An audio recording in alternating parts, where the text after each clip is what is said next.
Salam, perkenalkan nama lengkap saya Martinus Tobolo, NIM 22190015. Di sini saya akan menganalisis dua kasus. Yang pertama, kasus pelanggaran etika bisnis Telkomsel. Yang kedua, Melinda palsukan tanda tangan nasabah. Yang pertama, analisis permasalahan. Pelanggaran etika bisnis Telkomsel bisa memiliki berbagai penyebab, seperti kebijakan internal yang kurang jelas, tekanan untuk mencapai target tujuan yang tinggi, atau kurangnya pengawasan terhadap perilaku karyawan. Dalam melakukan analisis, penting untuk mempertimbangkan faktor-faktor tersebut serta dampaknya terhadap kepercayaan pelanggan, reputasi perusahaan, dan dampak hukum yang mungkin timbul. Di sini saya ada membuat solusi permasalahan teman-teman. Yang pertama, penguatan kebijakan dan pengawasan internal.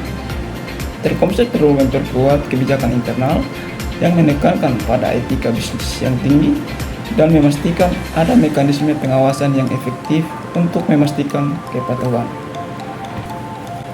Yang kedua, latihan dan kesadaran etika.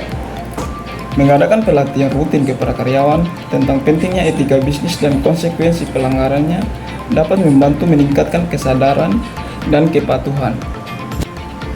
Di sini ada kesimpulan dari kasus pelanggaran etika bisnis Telkomsel adalah bahwa pelanggaran tersebut menunjukkan adanya kebutuhan mendesak untuk memperkuat budaya etika dan kebutuhan di dalam perusahaan.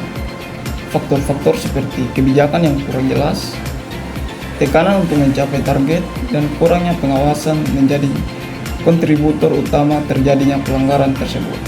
Untuk mengatasi masalah ini, Telkomsel perlu mengambil langkah-langkah proaktif seperti penguatan kebijakan internal, pelatihan karyawan, membangun budaya transparansi, dan mendorong keterlibatan pihak eksternal. Di sini ada 4 saran. Yang pertama, audit internal.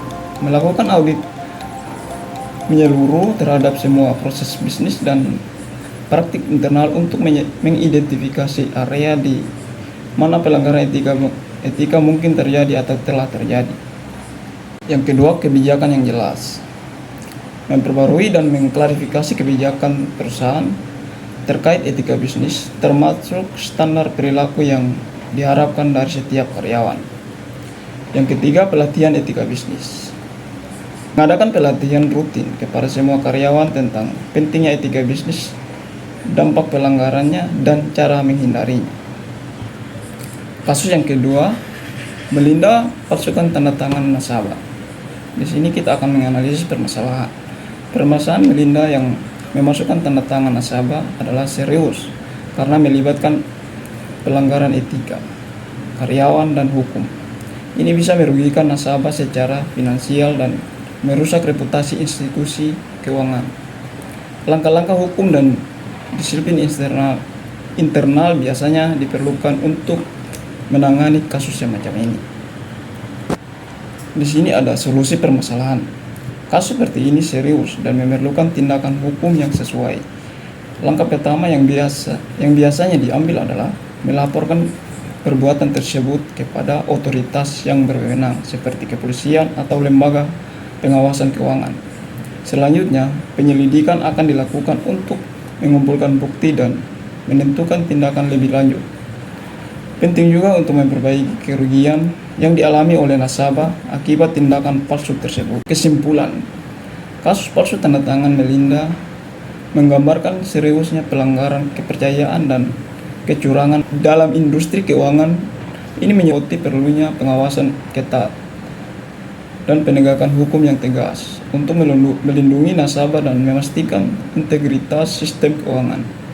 Kesimpulannya, tindakan semacam ini tidak dapat ditoleransikan dan harus ditindaklanjuti dengan tindakan hukum yang tepat untuk mencegah terulangnya kejadian serupa di masa depan.